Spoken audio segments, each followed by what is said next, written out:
Hello, coaches. I'm Brian Hart, and with this series, I'm excited to dig into it. It's a refresh of content that I have had before, and one of the things I found to be very useful is to look at the ICF, International Coaching Federation's core competencies, and to unpack them in detail, which is what we're going to do with this series, looking at each of the competencies from Competency 3 all the way to Competency 8, and not only unpacking their major elements and basic standards, but also the expectations, the performance evaluation expectations between ACC, PCC, and MCC levels of performance. That comparison is really useful, and I'll show you why. This is a graphic I have used over the years to just explain a concept that has been useful to a lot of coaches. Coaching and coach development especially is not about becoming the perfect coach, the MCC master coach, and performing at that level at all times, but rather coach development should be, in my opinion, focused on increasing the range a coach might be able to work in. So oftentimes when we're beginning our work as a coach, we might begin a training with a bit of a limited range, mainly offering maybe a little bit of mentoring advice, and we're trying to move away from those comfortable muscles that we're used to. But we're also trying to do some more client-driven work, but most of that work might be transactional. We might somewhat set an agenda and move quickly into action planning or problem solving with our clients. As you get into coach training, you're moving further and further away out of the mentoring advising space and more into just simply coaching. And over time, the goal is to expand your range to become more and more transformational, so that even if a person doesn't have an MCC, the coach benefits from expanding that range to be able to serve clients who might appreciate more of an open approach, transformative approach, a higher pressure approach on their shoulders. A more transactional approach, oftentimes, if done well, can be a bit more comfortable for the client, where the coach might offer some direction, might offer some options, might offer more tools that guide the process directly. Whereas an MCC session and approach tends to be higher pressure on the client, less comfortable for them, but in a safe environment where there's trust being built between the coach and the client. So as a coach in development and training, one way you can see the ICF's expectations between ACC, PCC, and MCC standards is to see that they represent working along this range of ACC minimums, PCC minimums, and MCC minimums work. And that serves different clients. Clients that I work with who are brand new to coaching, they don't really know what coaching is about. Maybe they even think that I'm the punisher in their work. They thought they were doing really well, but now they're being coached. And sometimes to them that's very suspicious. They don't know what it's about. In sponsored coaching, sometimes you run into very low readiness clients, and helping them get used to coaching often takes some time, some offering of options and direction to get them started, while helping them over time become more and more comfortable with the transformative approach to coaching. This means that the majority of our clients in maybe a sponsored field, a corporate sponsored field specifically, might be found in this state initially. And some clients move pretty quickly to be in a more transformative state with their coaching. But adaptability is so important as a coach. That's why we're going to be looking not only at the elements of the core competencies, but the distinctions between the different levels of ACC, PCC, and MCC, at least when it comes to performance standards. We're starting with Competency 3. And let me fix my video here, make it a little bit more. We have a conversation. All right. Competency 3 establishes and maintains agreements. Definition: partners with a client and relevant stakeholders to create clear agreements about the coaching relationship process, plans, and goals. Establishes agreements for the overall coaching engagement, as well as those for each coaching session. Without getting too deep into the ethics cases that come up with this, just as an overview, coaches should establish the expectations of an agreement from the very beginning, whether it's from our marketing and sales process, our initial intake, the sales funnel of an organization that might arrange contracts between companies and coaches, or between internal leaders who have a coaching team and the coaches involved in that team and those being served by that team. The agreements, the expectations, the contracts need to be very clear up front, especially in terms of the relationship between those three parties of coach, client, and stakeholder or sponsor. So just key things here. Any changes to that agreement should be avoided as much as possible, especially when it comes to confidentiality. If there's 3 months of coaching and then on the third month, the organization would like to change the confidentiality expectations, it really would constitute a change of the coach, because the agreement is almost like the sacred thing that is bought in on between all the different parties at the beginning of the engagement. It also comes in a few different flavors. Agreements come in a few different flavors. You have the contracts, the papers is what I call them, piece of papers. Then you have the relationship agreements, the long-term agreements, and partly that can be with stakeholders and sponsors, but most of the time when we're talking about long-term relationship agreements, that's what we do in a first session. We refresh the longer-term plan for the coaching, an arrangement of the coaching, maybe every 3 to 4 months if we have longer-term engagement. But agreements, I usually use that word to talk about the long-term engagement agreements. And then the small agreements, I often call in a lot of coaching, calls it agenda setting, setting up the agenda for the day, the agenda for the individual session. And all of these, the coach needs to be well-versed in how to make strong agreements, whether on the paper and long-term relationship agreement or the everyday agenda. Elements, the coach needs to be able to explain what coaching is and is not, describes the process to the client and relevant stakeholders. 2, reaches agreement about what is and is not appropriate in the relationship, what is and is not being offered, and the responsibilities of the client and the relevant stakeholders. And the ICF really puts an emphasis on this also, like I was saying earlier, on the ethics side. Because if the coach's website is a bit misleading, that can be a major ICF ethical call out that they can ding you on, and the reason is we want to maintain clarity about what the coaching approach, the client-driven approach is in comparison to a therapeutic approach or a mentoring approach or a consultative approach or advisory approach.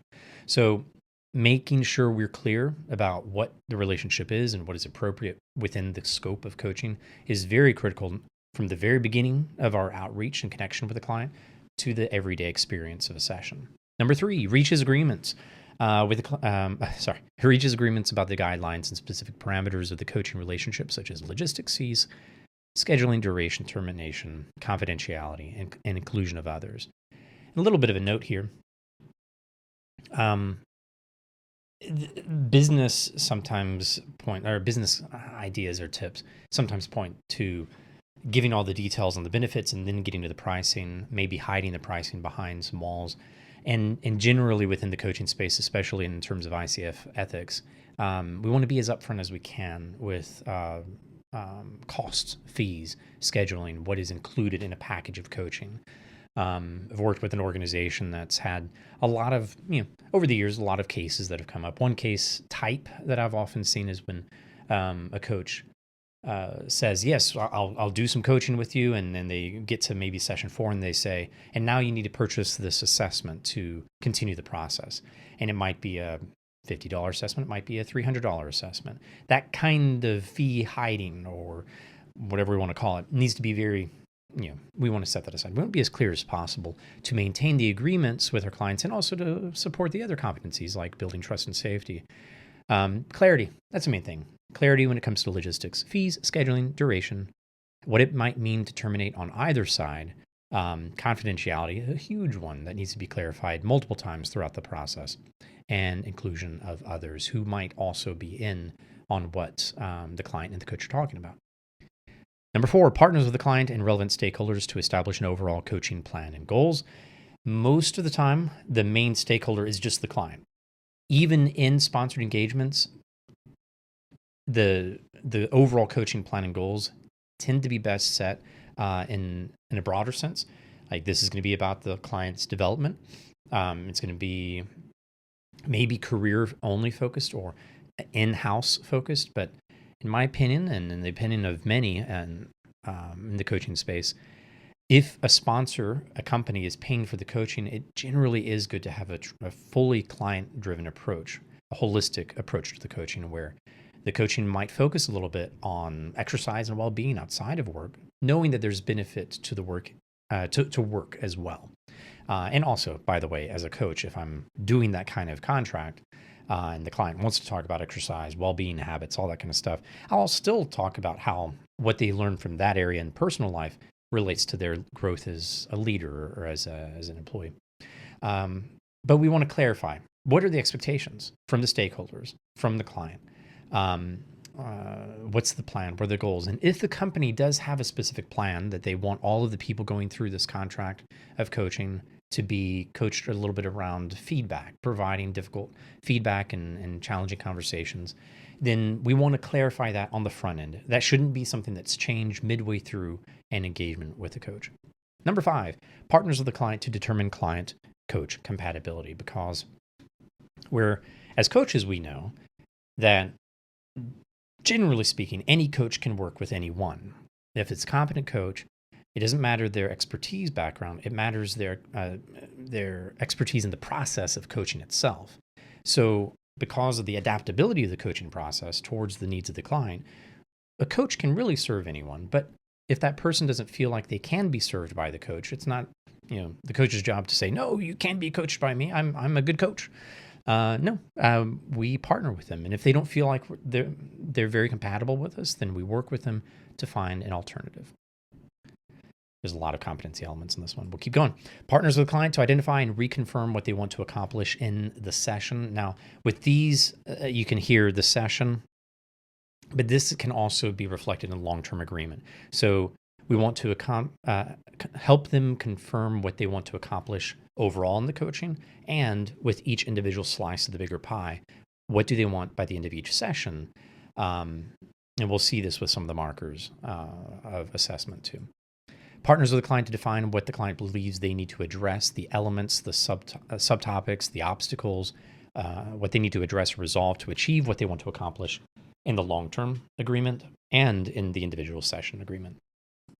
The coach partners with the client to define or reconfirm how they would know they are making progress, the measures of success for what the client wants to accomplish in the coaching agreement overall or the individual session. There you see that reflected there. All right, next up.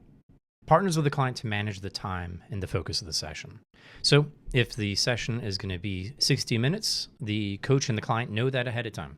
They're in agreement upon the boundaries of time. And also, if the session needs to go shorter than the agreed to time, maybe the client feels like they've got everything they need out of the 60-minute session.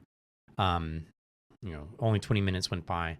The clarity and expectations about what happens in that case. Usually, in my opinion, it's best just to see, it's not about payment per hour, for instance. It's not, they're not tracking minutes of coaching, but rather sessions. So if a session is successful within 20 minutes, 30 minutes, and it's 60-minute booking, that's great. That's a completed session. If we get to that 60-minute mark, maybe 45-minute mark in a 45-minute session, we hit that ceiling. We close the session in agreement and partnering with the client. Just being clear. And number 10, continues coaching in the direction of the client's desired outcome unless the client indicates otherwise. Now, we'll see this a lot in the disqualifiers.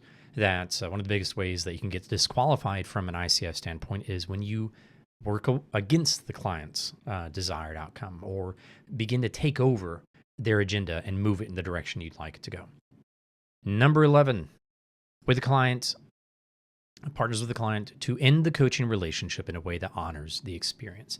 And this is the long-term one, but it's still a good one to even consider near the end. At the end of an individual session, it's good for a coach to check in with the client on how they would like to close a session, what they're taking away in terms of learning about the situation or themselves, and maybe what they're grateful for. An acknowledgement to honor them maybe is something the coach can offer as well. But especially as we wrap up a coaching engagement, it's important to partner with them to end the coaching relationship in a way that honors the experience. So, great questions and conversation near the end of an engagement would include what they're grateful for, what they're taking away from the overall experience, what they might say to themselves at the beginning of the engagement, what would they say to someone else that is considering coaching.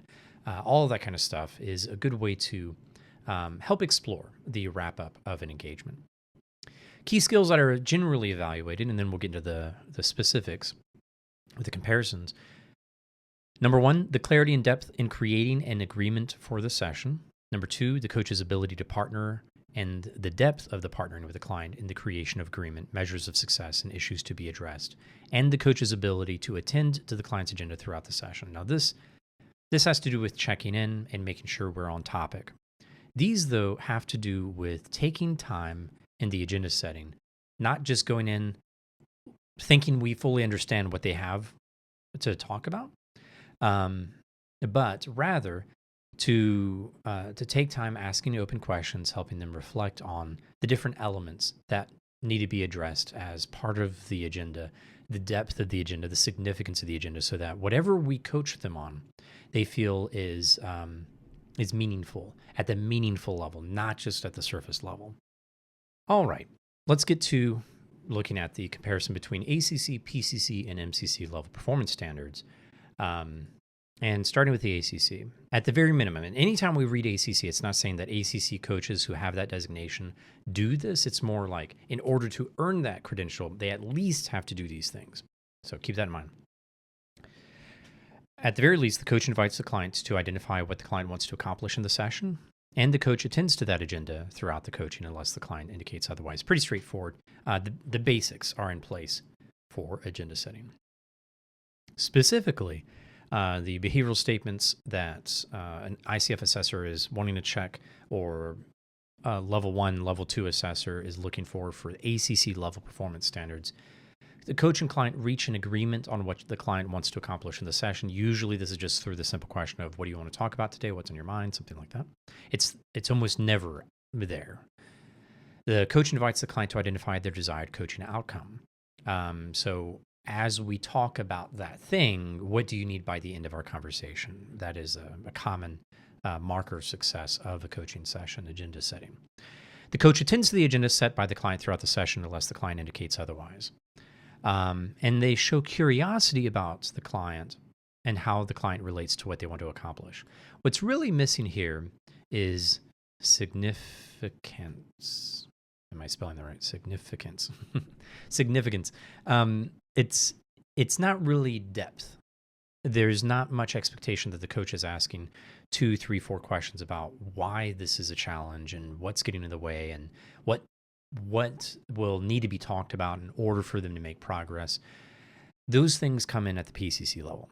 But at the very least, we want to make sure we have that desired outcome of the session. This is the most important element in agenda setting. This is a given. What do you want to talk about? But as we talk about topic, what do you need by the end of this 30 minutes? What are you generally after by the end of the 60 minutes that we have? Something like that. This is a very important question. We unpack it a lot in the coach training and mentor coaching that we do with my program. If you do this as an ACC applicant directly to the ICF, it's disqualification. The coach chooses the topic. Yeah, we know that. The coach does not coach around the topic the client has chosen. Now, we kind of see this and we're like, oh, that's pretty straightforward. But sometimes it's subtle how a coach might do this. The coach might not coach around the topic by interpreting what the client means about that topic and continuing down that path, almost insisting on that path because they're on maybe an autopilot. So while it sounds like, oh, who would ever do that? It can happen, especially if we're a bit too much in our own mind and not really tracking and checking in with the client. Now, the good old PCC markers, all of this content is from the ICF directly. We're just reflecting on it, by the way, just a bit of a reminder. The PCC markers are, pretty consistently unpacked in my program. I like to reference the PCC markers, not that, the ICF even says don't train around them. I do like training around them to some degree. It's not like an ethical thing. It's more, they're not designed that way. But in my opinion, to look at how the ICF is, from an outside perspective, seeing a coach perform at a certain level provides a different interpretation on the competencies than just the elements themselves. So whenever we're looking at the PCC markers, we are looking at minimum assessment standards, which aren't the whole picture, but they provide us a different angle on the picture. From an outside perspective, how do you know the person is coaching at that performance standard? So that's why we look at these PCC markers and the others. They provide a different kind of insight. So we have the four major elements. If you're familiar with my program, you might be familiar with the START model, and these are the STAR elements, but they're in a bit of a different order. We'll talk about that.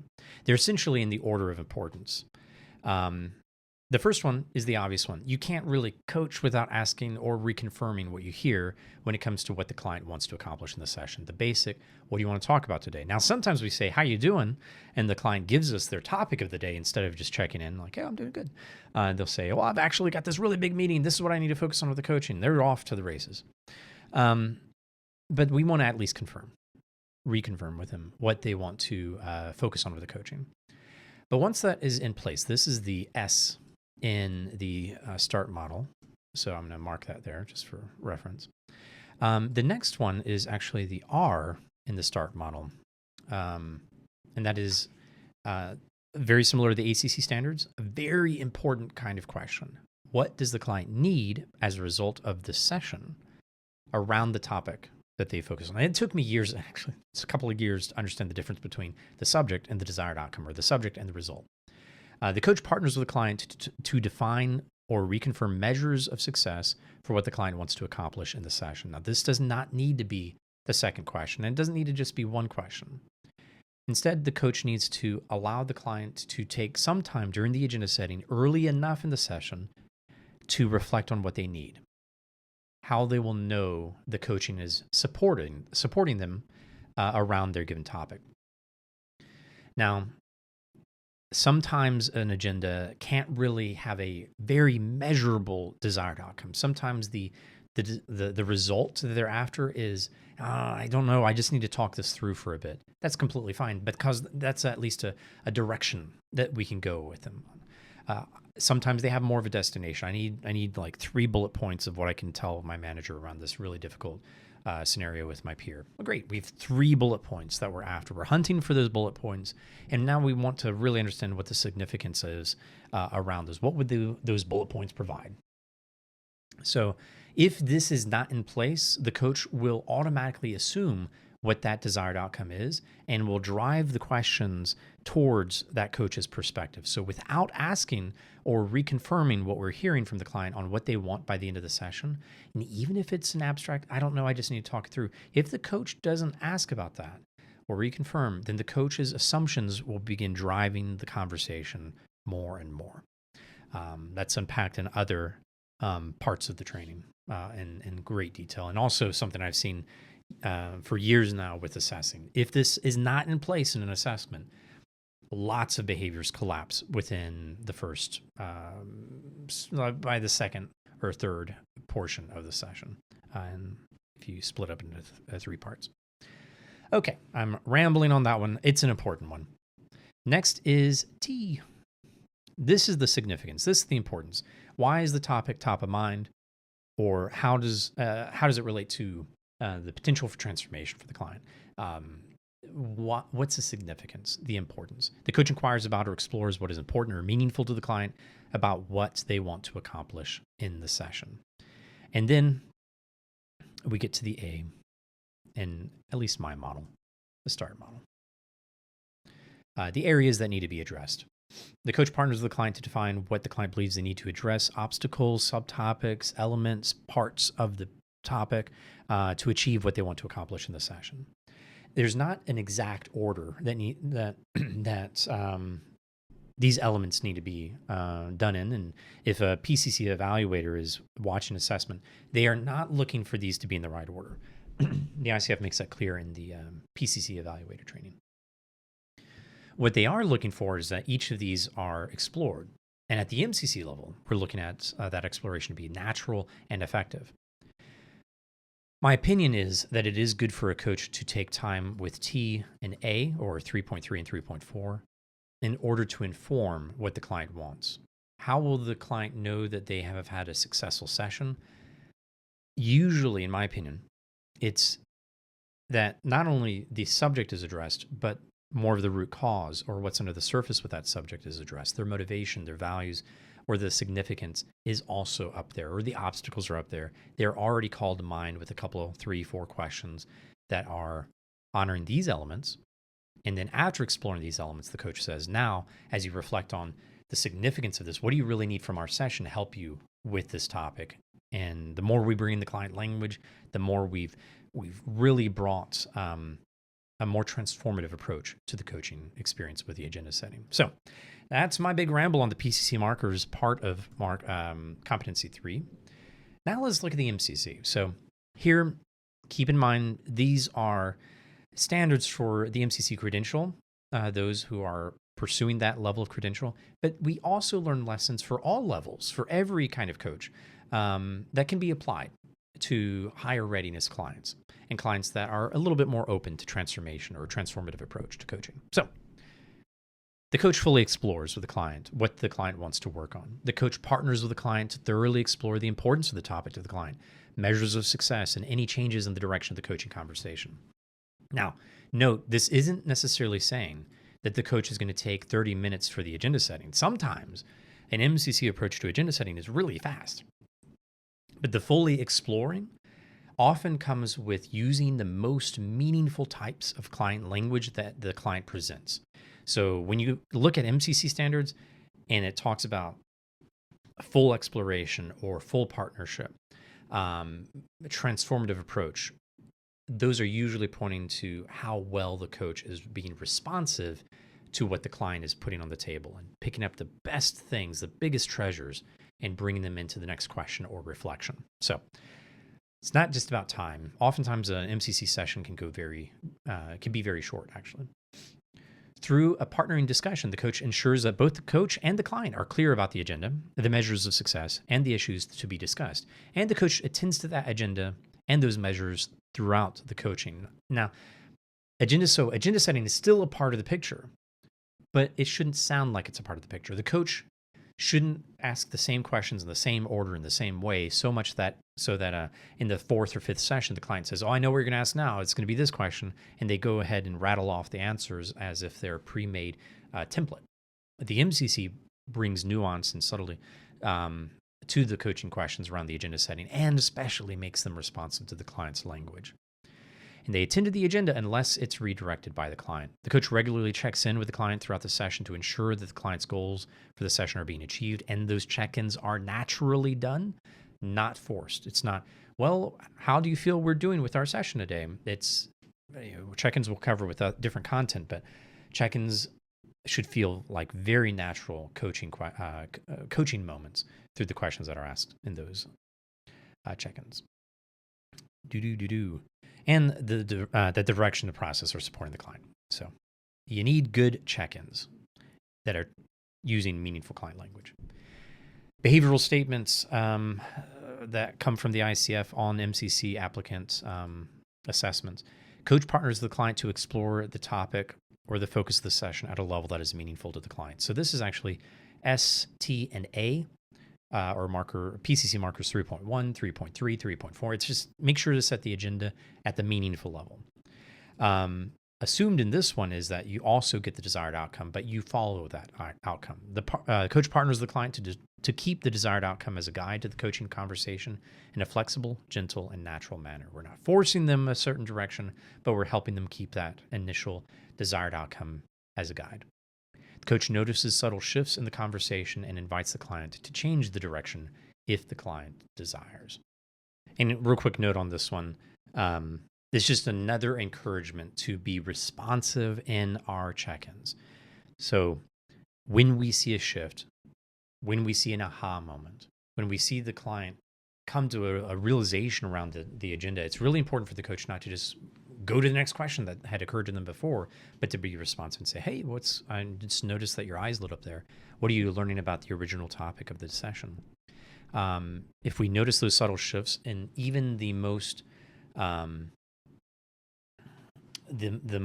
transactional sessions, if a client who's very new to coaching doesn't really know how to best use it, but they have an aha moment, and we, whether an ACC, PCC, or MCC coach, you highlight that shift. You ask about what they've learned about it, learned about their topic.